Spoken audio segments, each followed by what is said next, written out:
murid-murid, Assalamualaikum dan selamat sejahtera. Terima kasih kerana sudi melayari channel Cikgu Aznida. Hari ini kamu akan mempelajari yang pertama, mengira kos bahan bagi reka bentuk makanan yang akan dihasilkan. Yang kedua, menghasilkan satu reka bentuk pada bahan makanan yang dipilih berdasarkan lakaran yang disediakan menggunakan bahan dan alatan yang sesuai. Dan yang ketiga, membentangkan produk yang dihasilkan dengan menggunakan pelbagai media.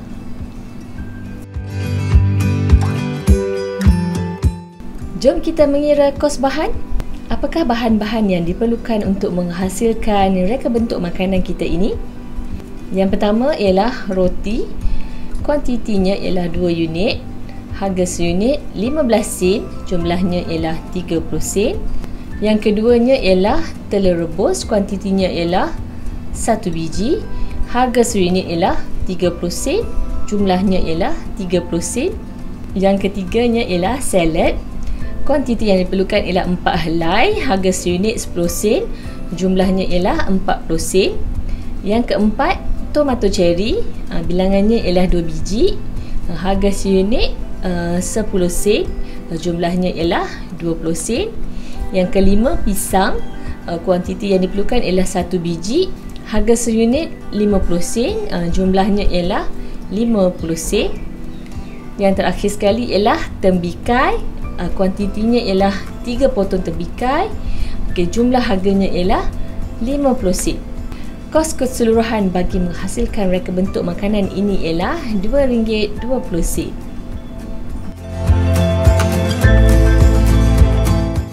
Sebelum kita menghasilkan reka bentuk produk kita ini, kita perlu menyediakan alatan dan juga bahan-bahannya.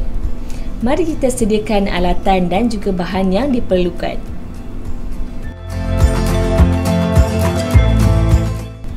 Alatan yang diperlukan ialah yang pertama, pinggan hidang. Yang kedua, mangkuk. Yang ketiga, papan pemotong. Yang keempat, sudu dan pisau. Yang kelima, sarung tangan plastik. Yang keenam, pencungkil gigi. Dan yang ketujuh, acuan berbentuk.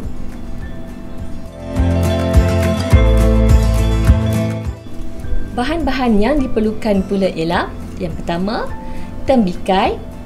Yang kedua, pisang. Yang ketiga, daun salad. Yang keempat, telur rebus dan tomato cherry. Dan yang kelima, roti.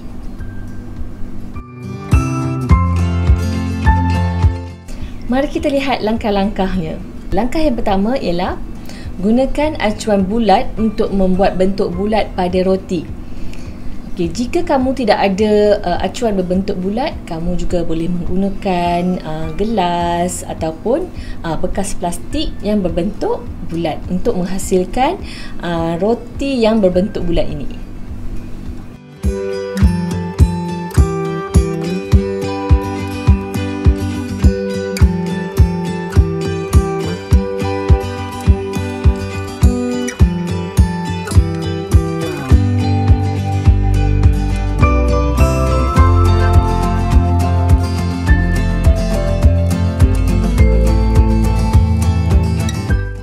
Langkah yang kedua ialah letakkan sayur salad di atas sekeping roti.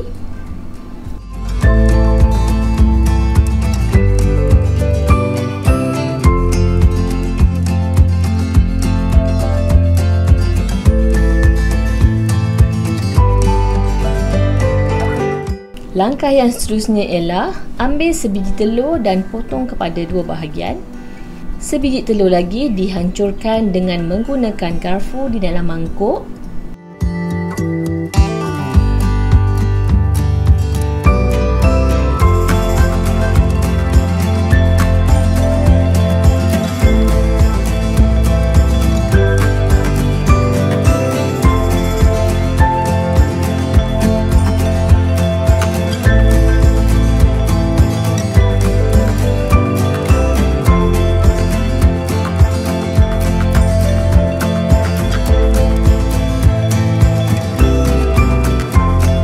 Langkah seterusnya, susun telur yang telah dipotong tadi di dalam pinggan berdekatan dengan roti kita tadi.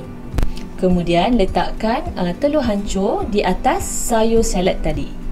Selepas itu, kita letakkan kepingan roti yang kedua tadi di atas lapisan telur itu tadi.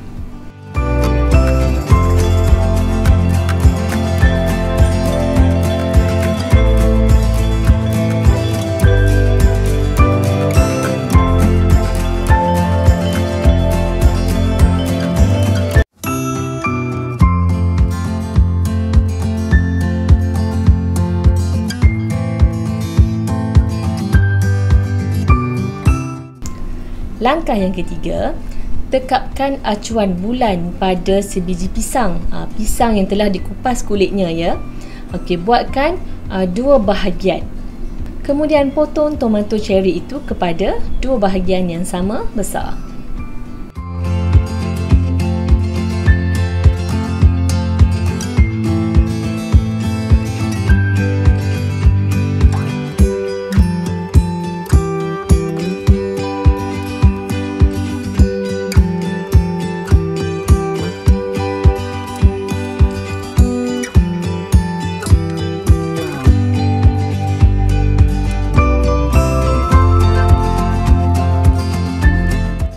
Langkah yang keempat, tekapkan acuan bintang pada tembikai. Buatkan 3 bahagian. Jika kamu tak ada acuan, kamu bolehlah menggunakan pisau untuk memotong tembikai itu kepada bentuk bintang. Okey, langkah yang kelima, susun tembikai dan tomato cherry pada hidangan itu tadi. Okey, tomato cherry itu kita boleh melekatkannya dengan menggunakan pencungkil gigi tadi. Takut dia tergolek ke, kita letak pencungkil gigi pada kedua-dua belah tomato cherry itu.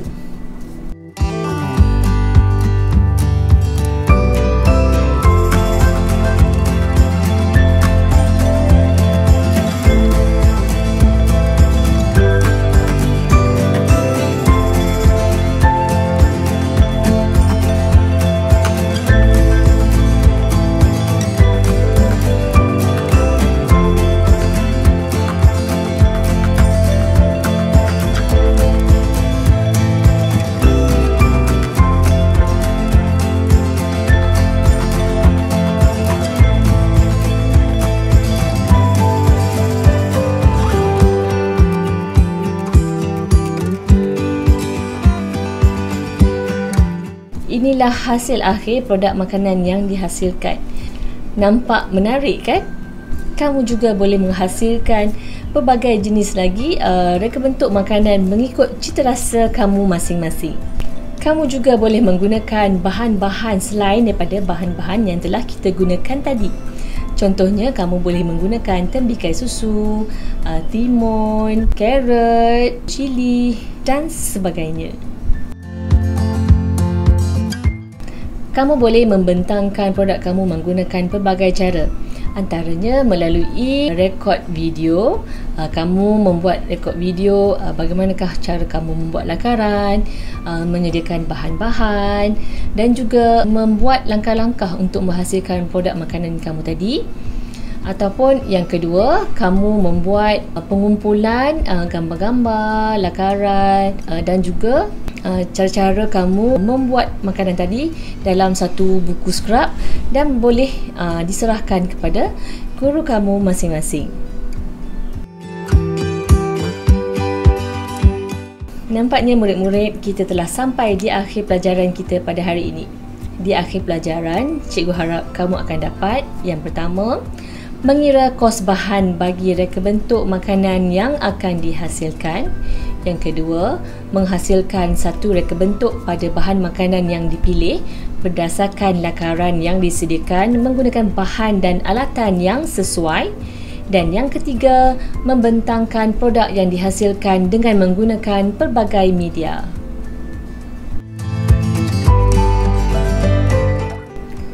Sekian dahulu untuk kali ini. Terima kasih kerana sudi menonton video dari channel Cikgu Aznida.